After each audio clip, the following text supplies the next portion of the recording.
Looking at current treatments available for those refractory patients in the diffuse large B-cell setting, one of the options that really comes up is looking at TAFA as a bridging or a potential salvage pathway prior to CAR T. So there, in the study that was done, one patient did go on to CAR T afterwards.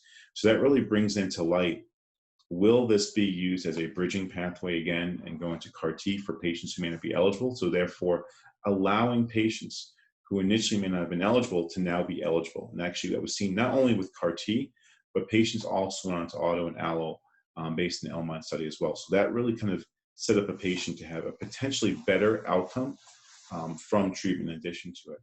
So that then allows patients to go on to CAR T or a transplant as well thereafter. So that does mitigate some of those earlier discussions about transplant ineligible patients if we're utilizing this therapy. So it provides an option for other available treatments thereafter. So that's kind of a unique setting. Again, smaller patient population that was seen. Again, that was a one-off in the CAR T discussion.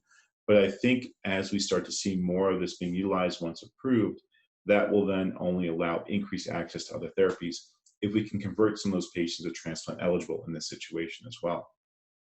So that kind of sets up a very good discussion in the future for how this therapy can be utilized with other therapies in terms of a sequencing format.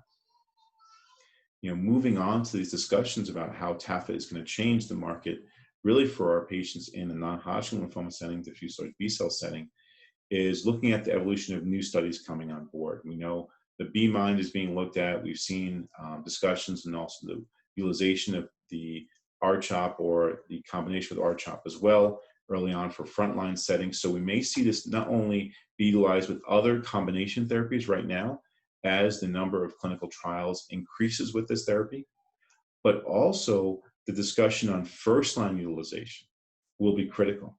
And I think that will only add to the discussion about available options. So really looking more towards the future as we start to see the evolution of this product and also other combination therapies here, I think that will actually allude to an increased optional resource for our patients in the frontline setting, which may not have been an option early on, and also in other lines of therapy as well. So really promoting how we can utilize these CD19 therapies, not from just a distinctive CAR T point, which is actually what you're looking at from a CAR T standpoint, based on the two available options, but also tafasitamab as well.